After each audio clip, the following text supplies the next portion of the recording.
back to another Plummy video this week. In this video, we will be setting up for the first week of November. If you like this video, please feel free to like, subscribe, and tell your friends that I post a new Plummy video every single Sunday. And if this video is up, that means that November's monthly setup has already been posted and will be linked in the description box down below.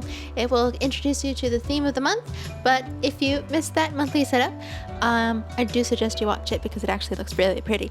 And if you watch the monthly setup, you'll know that the theme of the month is DNA related, so I decided to incorporate that in this spread as well, using watercolors and flowers because of plants, because usually when we think of DNA and we think of genetics and that sort of thing, we usually think of animals, but plants are also involved with this, so I decided to incorporate that with a couple of flowers here and the DNA stream again. But this time I actually drew the classic DNA stream that we're so used to seeing.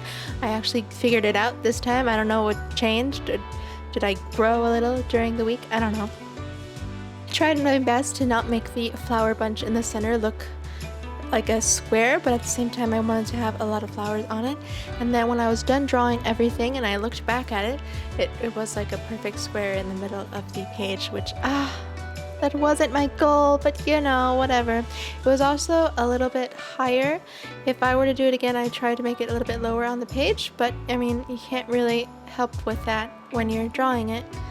It's either going to be too high or too low. I don't know how people make things centered. They probably measure things. I don't do that. But look at how beautiful the DNA strand turned out. I also will be incorporating watercolors this month for the rest of the spreads. And for my watercolors, I always just use a Crayola marker, not a super chip, just a regular marker. You could get them during the back to school season for like 75 cents at your local Walmart. At least in the States. I don't know about other countries. But I always use one of those markers, and then I dip a brush into water, and then I wipe the marker tip with my brush, and then I dip the brush tip into water, and then I get watercolor. Basically, it's kind of difficult to control how thick and thin the watercolor will be during this method. To help out, you could dip your brush into a paper towel to see how dark the color is going to be, and that helped out a lot here. For this page, I actually spread water where I was going to paint first, and then I went in with the color, and it helped with not going through to the pages behind it.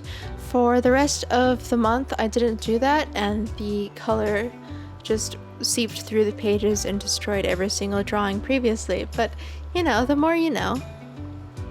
This was the first time I actually made a successful galaxy-like theme with watercolor. It didn't turn out exactly the way I wanted to, or the exact way I was imagining it, but I still think it turned out wonderful. I decided to add some dots of the color, and then I go in with some white dots as well to bring more design into the drawing. And you can see a little purple got on my hand, but we don't judge. But overall, I really liked how this design turned out. I think it was really pretty, and since it turned out so well, it is what inspired me to do watercolor for the rest of the month. This is the last month I'm putting in this bullet journal because at the end of this month I will have no more room, so that's why I didn't really mind if I used a bunch of watercolors and warped the pages a lot.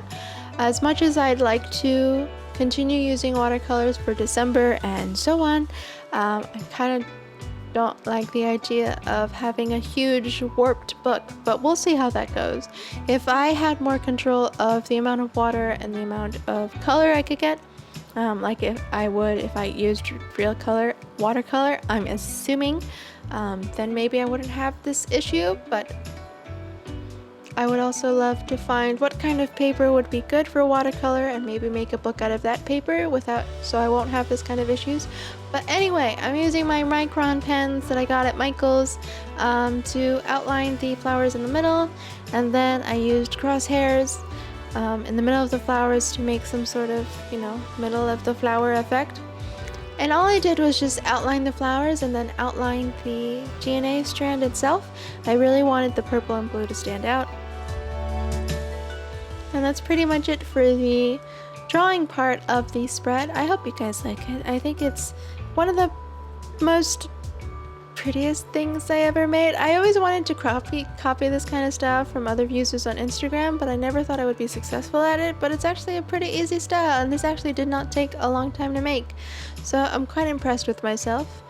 And moving on to the actual plan with me portion of it, I'm going in with a Staedtler fineliner pen, and I'm drawing the circle on top as I always do, and then the circles on the sides for the days of the week. And then I'm going in with my trusty color pencils, because I didn't want to wait for it to dry again, to copy the colors in the center and spreading them out to the days of the week. And then I'm writing the days of the week right next to it and the numbers in the actual circles.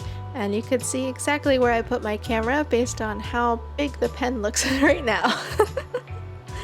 I'm sorry, where else am I supposed to put the camera? That's pretty much it for this week's video. Thank you so much for watching. If you like this video, please be sure to give it a like, subscribe, and tell your friends that I post a new Plan With Me video every single Sunday. And don't forget to follow me on Instagram to see close-up shots of all the spreads I make. But thank you so much for watching, and I'll see you in the next one. Bye!